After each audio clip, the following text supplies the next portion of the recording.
म्हणजे प्रॅक्टिकल बेसवर जास्त फोकस होतं आणि प्रॅक्टिकल बेसनी थेरिकल जाणं सोपं जायचं.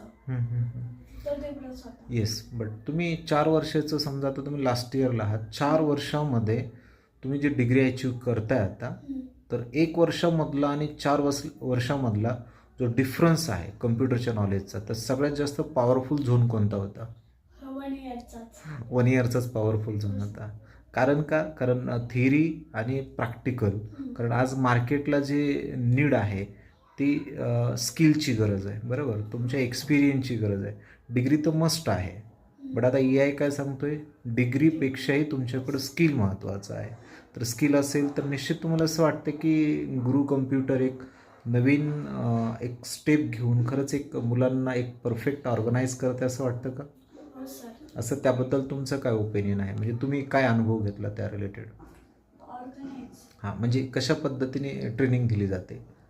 ट्रेनिंग चांगलंच केली जाते, पण ते नवीन नवीन गोष्टी मार्केटमध्ये येत आहे ते असं नाही आहे आपण त्याचा कोर्स लावलाय तेच शिकवणार सर.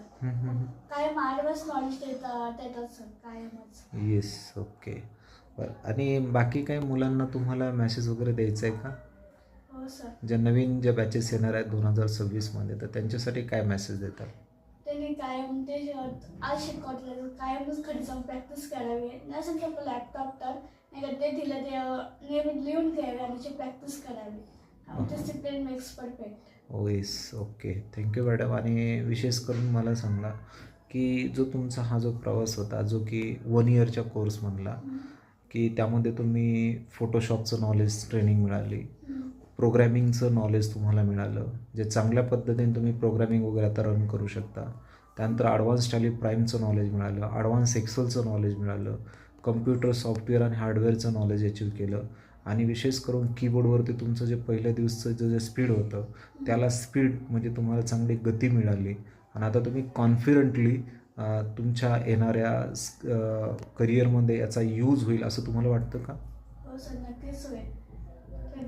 म्हणजे काही दिवसांपूर्वीच एक्झाम्पल घेतलं होतं नाही का, कॉलेजला गेलते तसं आमचं प्रॅक्टिकल होतं.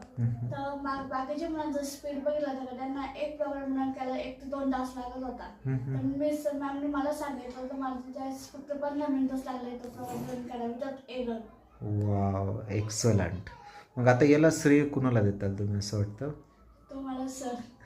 Okay, thank you very much. आणि निश्चित तुम्ही तुमच्या लाईफमध्ये एक चांगल्या प्रकारचं करिअर करावं आणि तुम्ही येणाऱ्या तुमच्या कॅम्पसमध्ये तुमचं सिलेक्शन हवं यासाठी गुरु कम्प्युटरतर्फे तुम्हाला अनेक शुभेच्छा. Thank you very much ma'am. Yes.